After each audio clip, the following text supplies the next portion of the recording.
Ibu perangkat desa Kampung Baru, apakah Bapak dan Ibu tahu dari mana sumber pendapatan desa? Kemudian, apa saja sih belanja desa yang diperbolehkan oleh aturan yang ada? Mau tahu? Mari simak penjelasan berikut ini. Anggaran pendapatan dan belanja desa atau APBDes adalah rencana anggaran desa yang memuat sumber-sumber penerimaan dan alokasi pengeluaran desa dalam kurun waktu 1 tahun. APB desa terdiri atas bagian pendapatan desa, belanja desa, dan pembiayaan. Rancangan APBDes dibahas dalam Musyawarah Perencanaan Pembangunan Desa. Di dalam Peraturan Menteri Dalam Negeri Nomor 113 Tahun 2014 tentang Pengelolaan Keuangan Desa yang telah diubah ke dalam Peraturan Menteri Dalam Negeri Nomor 20 Tahun 2018 tentang perubahan pengelolaan keuangan desa yang telah mulai berjalan di tahun 2019 kemarin, disebutkan ada 3 komponen APBDes. Apa saja komponen tersebut? Pertama, pendapatan desa. Kedua, belanja desa. Dan ketiga, pembiayaan desa. Pendapatan desa adalah penghasilan yang diperoleh desa, baik yang bersumber dari pendapatan asli desa, pendapatan transfer, maupun pendapatan lain-lain desa. Sumber pendapatan desa tersebut jelas dan tertuang dalam Pasal 72 Ayat 1 Undang-Undang Nomor 6 Tahun 2014 tentang Desa. Nah, apa sih pendapatan asli desa itu? Pendapatan asli desa adalah pendapatan yang bersumber baik dari hasil usaha atau berasal dari pendapatan sah lainnya. Pendapatan asli desa terdiri dari hasil usaha desa, hasil aset desa, swadaya, partisipasi, dan gotong royong masyarakat desa, serta lain-lain pendapatan asli daerah yang sah, contohnya itu pungutan desa. Nah, kemudian, apa itu pendapatan transfer desa? Pendapatan transfer desa adalah pendapatan yang berasal dari transfer yang masuk ke rekening kas desa. Pendapatan transfer desa terdiri dari dana desa, bagi hasil pajak dan retribusi, alokasi dana desa, bantuan keuangan provinsi, serta bantuan keuangan kabupaten atau kota. Nah, dan yang terakhir, apa itu lain-lain pendapatan desa yang sah? Lain-lain pendapatan desa yang sah adalah pendapatan desa yang berasal dari hibah dan sumbangan pihak ketiga, maupun lain-lain pendapatan desa yang sah. Selanjutnya, untuk struktur APBDes yang kedua adalah belanja desa. Belanja desa adalah pengeluaran yang dilakukan oleh desa, baik melalui rekening kas desa atau langsung dibayar ke supplier, yang merupakan kewajiban dalam 1 tahun anggaran dan tidak diperoleh pembayarannya kembali, serta diprioritaskan untuk memenuhi kebutuhan desa yang disepakati dalam musyawarah desa. Terkait aturan tentang belanja desa, selengkapnya diatur dalam Undang-Undang Desa Pasal 74 Ayat 1 dan 2. Dalam Permendagri Nomor 20 Tahun 2018 Pasal 16 dikatakan bahwa klasifikasi belanja desa terdiri atas 5 bidang. Yang pertama, penyelenggaraan pemerintah desa. Yang kedua, pelaksanaan pembangunan desa. Yang ketiga, pembinaan kemasyarakatan desa. Yang keempat, pemberdayaan masyarakat desa. Dan yang kelima, penanggulangan bencana, keadaan mendesak, dan darurat desa. Yang mana di peraturan sebelumnya, yaitu di Permendagri Nomor 113 Tahun 2014 tentang keuangan desa, untuk klasifikasi belanja di bidang yang kelima ini adalah bidang tak terduga.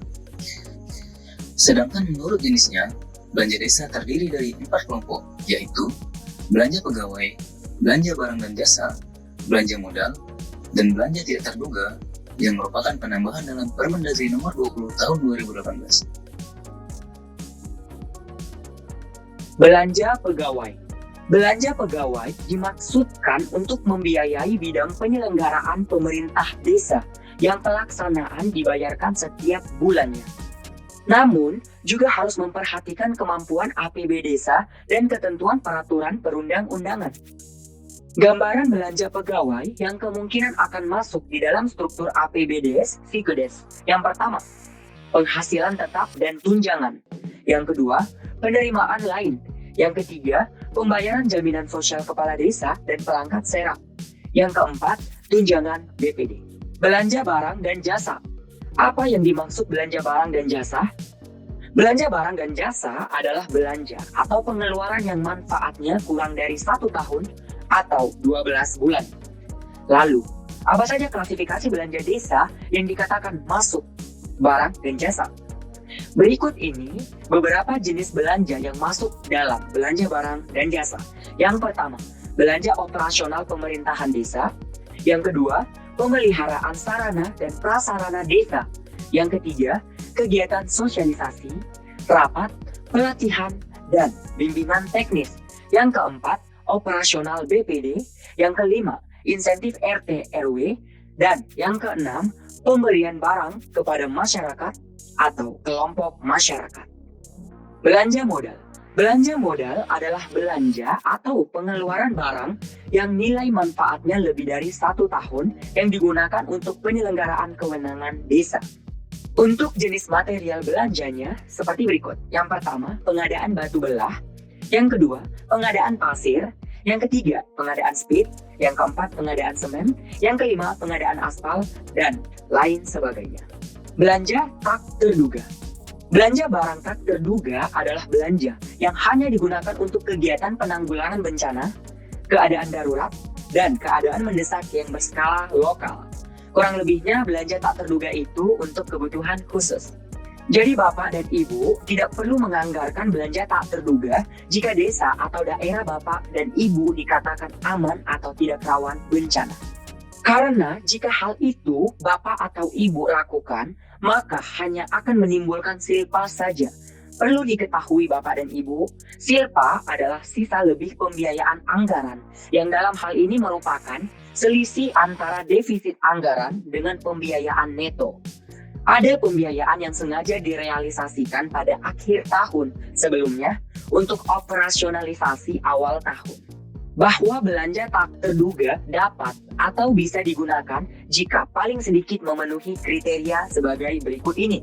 Yang pertama, bukan kegiatan normal dari pemerintah desa dan dapat diprediksi sebelumnya, atau keadaan alam. Yang kedua, tidak diharapkan terjadi berulang. Dan yang terakhir, berada di luar kendali pemerintah desa atau dalam hal ini merupakan kuasa dari Tuhan. Pembiayaan desa adalah semua penerimaan yang perlu dibayar kembali dan atau pengeluaran yang akan diterima kembali baik pada tahun anggaran yang bersangkutan maupun pada tahun anggaran berikutnya berdasarkan Peraturan Menteri Dalam Negeri Nomor 20 Pasal 24. Sedangkan di pasal berikutnya dijelaskan bahwa pembiayaan dibagi menjadi 2 kelompok, yaitu penerimaan pembiayaan dan pengeluaran pembiayaan. Untuk lebih jelasnya, berikut ini saya kutipkan sub kegiatan yang masuk ke dalam penerimaan dan pengeluaran pembiayaan desa. Sub penerimaan pembiayaan yaitu silpa tahun sebelumnya, pencairan dana cadangan, dan hasil penjualan kekayaan desa dipisahkan, kecuali tanah dan bangunan. Sedangkan sub pengeluaran pembiayaan yaitu pembentukan dana cadangan dan penyertaan modal. Setelah mengetahui apa itu APBDes yang merupakan rencana anggaran 1 tahun ke depan, maka di akhir tahun perlu membuat laporan realisasi atas pelaksanaan APBDes tersebut. Bagaimana bentuk laporannya? Laporan realisasi tersebut disebut dengan LRA desa atau laporan realisasi anggaran desa. Laporan realisasi anggaran desa merupakan istilah lain untuk menyebut laporan realisasi anggaran pendapatan dan belanja desa atau LRA APBDes, sebagaimana diatur dalam Peraturan Menteri Dalam Negeri Nomor 20 Tahun 2018 tentang pengelolaan keuangan desa. Laporan realisasi anggaran pendapatan dan belanja desa berisi realisasi pendapatan desa, realisasi belanja desa, realisasi pembiayaan desa, dan juga silpa tahun yang berjalan. Kegunaan laporan realisasi anggaran desa bagi masyarakat sekitar adalah 1. Masyarakat dapat mengetahui realisasi anggaran desa yang telah direncanakan sebelumnya. 2. Masyarakat dapat ikut mengawasi anggaran desa. 3. Untuk memenuhi hak masyarakat dalam pengelolaan keuangan desa. Nah, sekarang sudah tahu kan pendapatan dan belanja desa itu apa saja dan dari mana saja, serta laporan realisasi anggaran desa itu apa. Maka dari itu, mari sama-sama kita memaksimalkan pendapatan dan mengefektifkan belanja desa agar dapat meningkatkan kesejahteraan masyarakat.